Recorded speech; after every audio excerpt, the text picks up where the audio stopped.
Money is everywhere. It builds cities, funds, armies, and crowns empires. Yet most of us rarely glimpse the hands that truly move it. In ancient Rome, wealth was more than land or conquest. TYT was engineered power. Coins minted in gold and silver carried not just value, but authority. The state treasury, the aerarium, was a vault of strategy, and the emperor's private fiscus, a shadow chest of influence. Who controlled these treasures?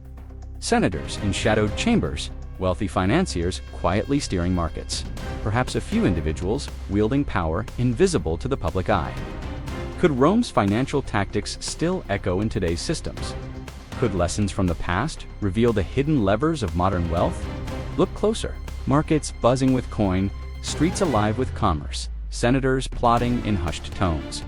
Every choice, every ledger entry, every minted coin rippled through the empire-touching lives we'll never see.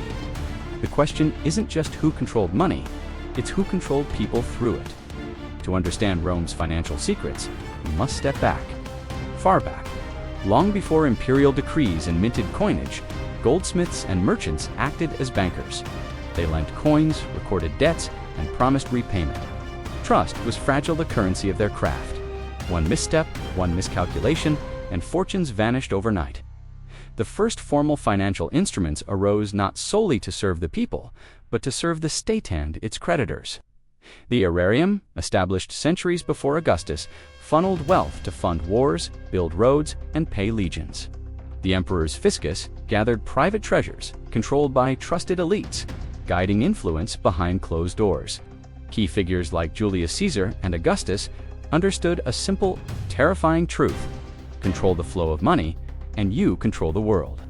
Over time, Rome shifted from tangible wealth, gold and silver coins, you could hold, to more subtle power.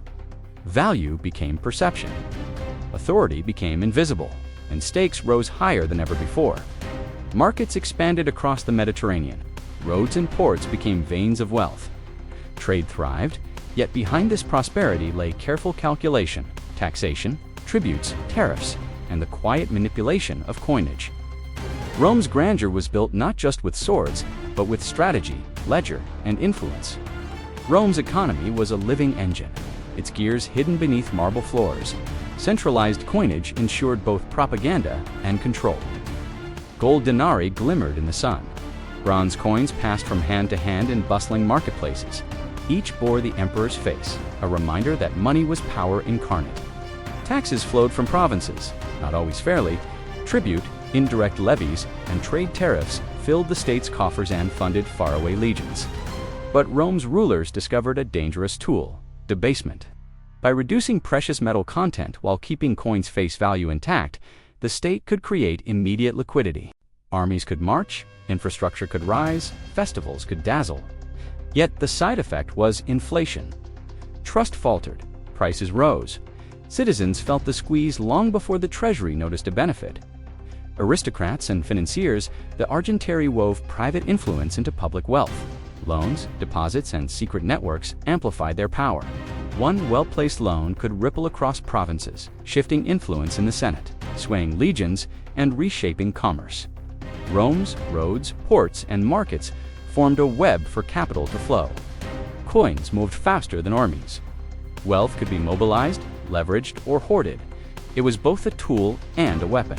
The engine of Rome's economy thrummed with invisible hands. Adjust one dial, raise taxes, mint more coin, grant a subsidy, and the gears shifted. Do it too quickly, and markets stutter. Too slowly, and growth stalled. Misstep, and citizens felt it first. The empire taught a lesson that still resonates.